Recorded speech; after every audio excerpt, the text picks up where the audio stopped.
یا رب خدایا درگذر از این همه وزر و گناه، از جرم و از تقصیر ما، این واپسین ایام ما.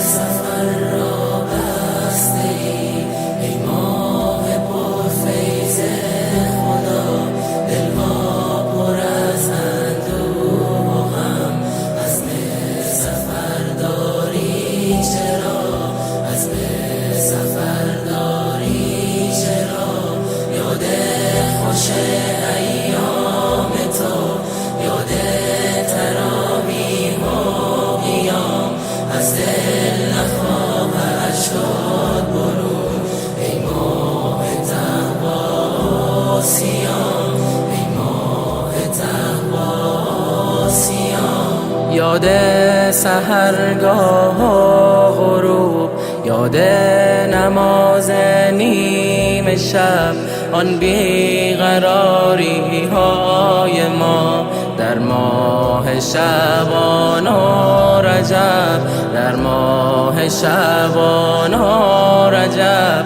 تا تو بیایی سوی ما، مهمان دلهامان شوی.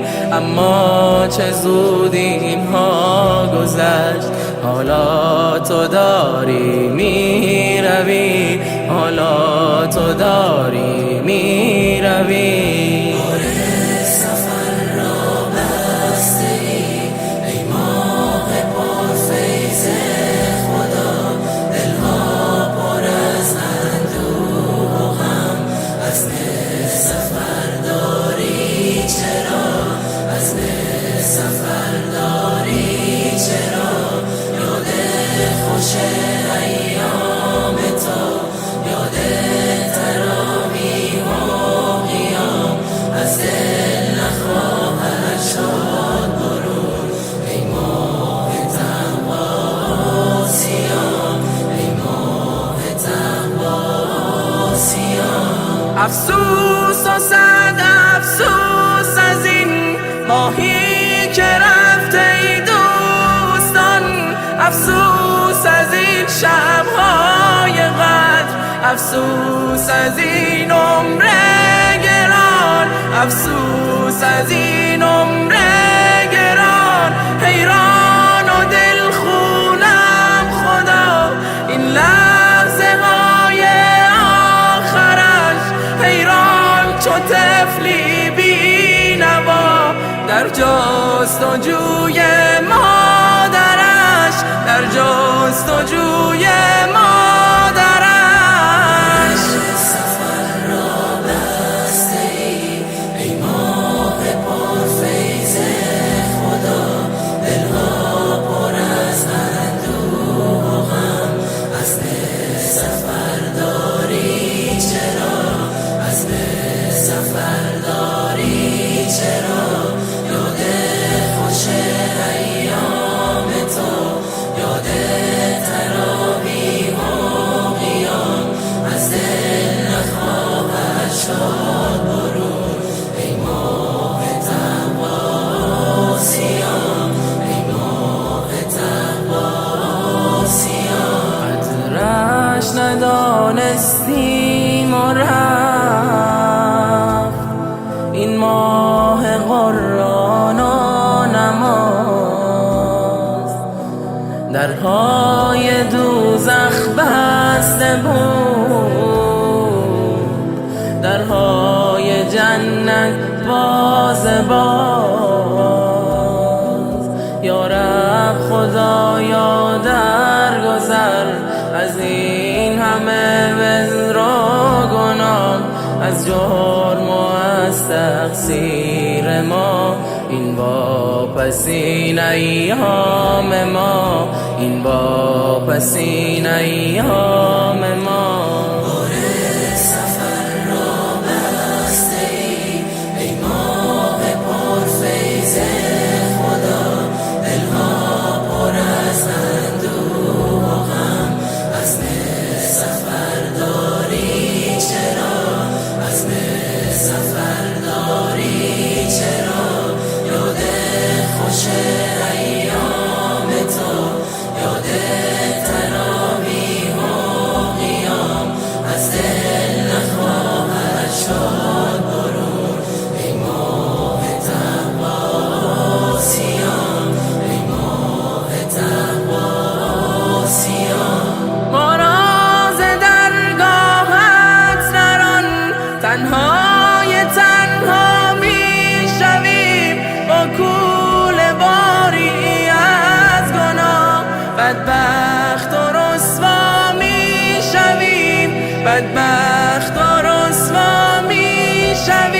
شاید که افتاد و شکست، شاید که افتاد و شکست.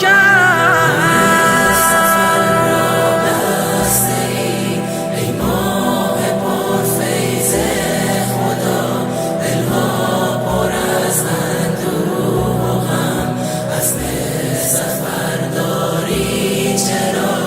عزم سفر داری چرا؟